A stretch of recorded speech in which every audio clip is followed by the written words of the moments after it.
ఈరోజు ఏపీ రాష్ట్రంలో కూటమి ప్రభుత్వం వచ్చాక శ్రీశక్తి ఉచిత బస్సు పథకం రావడంతో ఆటో యూనియన్లకు శాపంగా మారింది. ఈరోజు చూసుకున్నట్లయితే రాజా నియోజకవర్గంలో ఆటో వాళ్ళంతా కలిపి రోడ్డెక్కే పరిస్థితి కనిపించింది. దీనికి సంబంధించి ఎందుకు రోడ్డు ఎక్కాల్సిన పరిస్థితి వచ్చిందనేది గౌరవ అధ్యక్షులు ఆటో యూనియన్ సంబంధించి ఉన్నారు, మాట్లాడే ప్రయత్నం చేద్దాం. చెప్పండి, ఈరోజు ఎందుకు రోడ్డు ఎక్కాల్సిన పరిస్థితి వచ్చింది, మీ డిమాండ్స్ ఏంటి? నా పేరు Rammurthy Naidu, auto union workers Rajam నియోజకవర్గం గౌరవ అధ్యక్షుల్ని. ఈరోజు ప్రధానంగా స్త్రీశక్తి పథకం రాష్ట్ర ప్రభుత్వం అమలు చేసిన నుండి ఈ రాష్ట్రంలో వేలాది మంది ఆటో కార్మికుల ఉపాధి అవకాశాలు తగ్గిపోయి ఉపాధి పూర్తిగా కోల్పోయే పరిస్థితి ఏర్పడింది. ఉపాధి కోల్పోతున్న ఆటో కార్మికుల కోసం ఈ రాష్ట్ర ప్రభుత్వం ఆలోచించే పరిస్థితి ఎక్కడ కనబడడం లేదు. వేలాది మంది వేళ ఉపాధి లేక ఆటో కార్మికులు కుటుంబాలు పస్తులతో గత 15 రోజులుగా తమ జీవనాలను కొనసాగిస్తుంటే రాష్ట్ర ప్రభుత్వం కనీసం ఆటో కార్మికుల కోసం ఈరోజు కూడా మాట్లాడడం లేదు.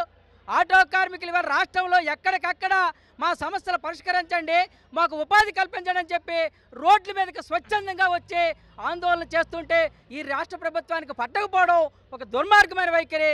మేము ఆటో వర్కర్స్ యూనియన్గా అడుగుతుంది ఏంటంటే, ఆటో కార్మికులకి ఉపాధి కోల్పోతున్న కార్మికులందరికీ కూడా మీరు ప్రత్యామ్నాయం చూపించాలి. అదేవిధంగా ఆటో కార్మికులకి ప్రతి నెల ఆర్థిక సహాయం కొంత ఇవ్వాలి అని చెప్పి మేము అడుగుతున్నాం. మరోపక్క ఆటో కార్మికులకి ఈవేళ పీక మీద కత్తిలాగా ఉన్నటువంటి అధిక ఫైన్లు వేసేవంటే జీవో నెంబర్ 21, 31 గత ప్రభుత్వం తీసుకొచ్చినప్పుడు దాన్ని మీరు తీవ్రంగా వ్యతిరేకించారు. ఆ జీవోల్ని ఇవాళ మీరు అమలు చేస్తున్నారు. అందుకని జీవో నెంబర్ 21, 31ని రద్దు చేయాలి. కార్మికులందరికీ కూడా ఆటో స్టాండ్ల మండల కేంద్రంలో పర్మనెంట్ స్టాండ్లు ఏర్పాటు చేయాలి. అదేవిధంగా ఆటో కార్మికులకి రెస్ట్ షెల్టర్ని మండల కేంద్రం ఇవ్వాలని చెప్పి మేము డిమాండ్ చేస్తున్నాం. ఆటో కార్మికులు ఈవేళ ఉపాధి కోల్పోయిన తర్వాత ప్రధానంగా ఫైనాన్స్ కంపెనీలకి బ్యాంకులకి డబ్బులు కట్టలేక ఆటోల్ని ఒప్పచెప్పేసి తీసుకెళ్ళిపోతున్న పరిస్థితి ఉంది. వాళ్ళని ఆదుకోవాల్సిన బాధ్యత ఈ రాష్ట్ర ప్రభుత్వం మీద ఉంది. కాబట్టి ఆటో కార్మికులు ఏవైతే బ్యాంకుల్లో అప్పులున్నా ఫైనాన్స్ కంపెనీల్లో అప్పులున్నా వాటిని రాష్ట్ర ప్రభుత్వం తక్షణమే రద్దు చేయాలని చెప్పి మేము డిమాండ్ చేస్తున్నాం. ఆటో కార్మికులందరినీ కానీ ఆదుకోకపోతే ఇది రాష్ట్ర వ్యాప్త ఉద్యమంగా జరుగుతుంది. భవిష్యత్తులో జరిగిన పరిణామాలకే ఈ రాష్ట్ర ప్రభుత్వాన్ని పూర్తి బాధ్యత అని చెప్పి హెచ్చరిస్తున్నాం. చెప్పండి, మీరు ఈ రాజా నియోజకవర్గంలో ఎన్ని మండలాల నుంచి పాల్గొన్నారు, ఆటో వాళ్ళు ఎంతమంది పాల్గొన్నారు, మీ డిమాండ్స్ ఏంటి? రాజాం నియోజకవర్గం అంటే 4 మండలాలు. చెప్పండి. రాజాం నియోజకవర్గం 4 మండలాలు, రాజాం టౌను కలిపి చేస్తున్నామండి. ఇది ప్రాబ్లం ఏంటంటే, మా ఆగస్టు 15 నుంచి స్త్రీశక్తి పథకం ద్వారా ఆటో డ్రైవర్లు ఫ్రీ బస్సుల వల్ల రోడ్డుని పడ్డామండి. దీనివల్ల ఆటో డ్రైవర్లు అందరం కూడా రోడ్డుని పడి మా బ్రతుకులు చిందరబందర అయిపోయి 10 రోజులకే ఇలాగైపోయింది. ఇది నిత్యం ఇలా కొనసాగింది అంటే మేము ఏం చేయాలో, మా బ్రతుకులు మా భార్య పిల్లలు ఏం చేయాలో ఆవేదనతో మా ఆటో డ్రైవర్ల ఆక్రందనతో ఆ కడుపు మంట కోసమే ఈరోజు మేము ఈ ర్యాలీ స్టార్ట్ చేసామండి. మేము ప్రభుత్వాన్ని విమర్శించుకోదలుచుకోలేదు, ఎందుకంటే ఇది 6 రాష్ట్రాల్లో ఇంప్లిమెంటేషన్ చేసినటువంటి పథకం ఇది. దీన్ని మీరు ఆపియండి అని మేము కూడా అనట్లేదు. కానీ మీరు అది కొనసాగిస్తూ మీ ప్రభుత్వం తీసుకునేటువంటి మేనిఫెస్టోలో సూపర్ స్త్రీశక్తి పథకం ద్వారా మీరు ఇస్తామనేది అది మేము స్వాగతిస్తున్నాం. ఎందుకంటే అది మా మహిళలకి అందరూ కూడా వర్తిస్తుంది, దాంట్లో మేము అనట్లేదు. కానీ మేము రోడ్డును పడ్డాం కాబట్టి ఇప్పటికిప్పుడే మా బ్రతుకులు రోడ్డును చేంజ్ చేయలేం. అందుకు మీరు నెలవారీ భృతి మాకు మీ గవర్నమెంట్ మీరు ఏం ఆలోచిస్తుందో అది ఇవ్వండి. మీరు కూటమి ప్రభుత్వం 15,000 రూపాయలు ఇస్తామన్నారు, అది 15,000 రూపాయలు వాహనం ఇతర కింద ఎటువంటి షరతులు లేకుండా మాకు ఇవ్వండి. లైసెన్స్ విధానాలు కూడాను మాకు ఎటువంటి షరతులు లేని లైసెన్స్ లేకుండా అంటే ఇవ్వాల్సిందిగా కోరుకుంటున్నాము. పర్మనెంట్ స్టాండ్ ఇవ్వాలని కోరుకుంటున్నాము. ఆటో డ్రైవర్లు ఈరోజు రోడ్డును పడ్డాము అంటే కారణం ఈ స్త్రీశక్తి పథకం వల్ల. ఈ స్త్రీశక్తి పథకం వల్ల ఇంతమంది ఆవేదనతో మేము ఉన్నాం కాబట్టి మీరు చేయాల్సిందల్లా ఆటో డ్రైవర్లకు ఏం కావాలో మమ్మల్ని అందరినీ పిలిపించి దగ్గరకు పిలిపించి మా ఆటో డ్రైవర్ల సమస్యలు తీర్చాల్సిందిగా ప్రభుత్వాన్ని మేము అల్టిమేట్ కాదు వేడుకుంటున్నాం. మీరు మీకు ఏంటంటే ప్రభుత్వాన్ని ఫైట్ చేసే విధంగా మేమేమి చేయలేం. కానీ మీరు చేయాల్సిందల్లా మా బ్రతుకులు నిలబెట్టండి. ఎందుకు రాజాం టౌన్లో అంటే నియోజకవర్గంలో సుమారుగా 2,000 ఆటోలు ఉంటాయి.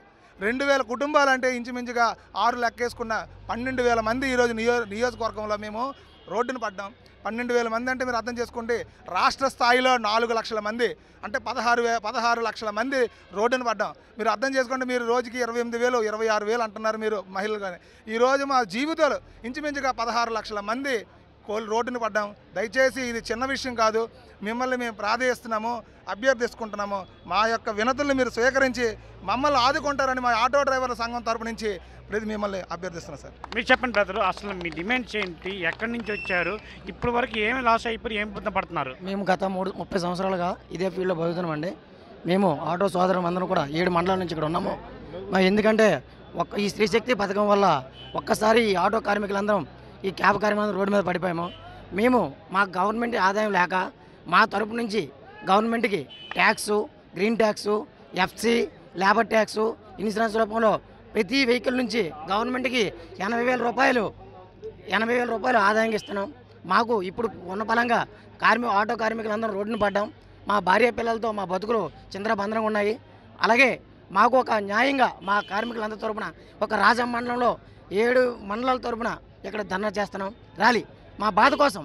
అలాగే గవర్నమెంట్ని మేము ఏదో మా పరిస్థితుల గురించి మేము వేడుకుంటున్నాము.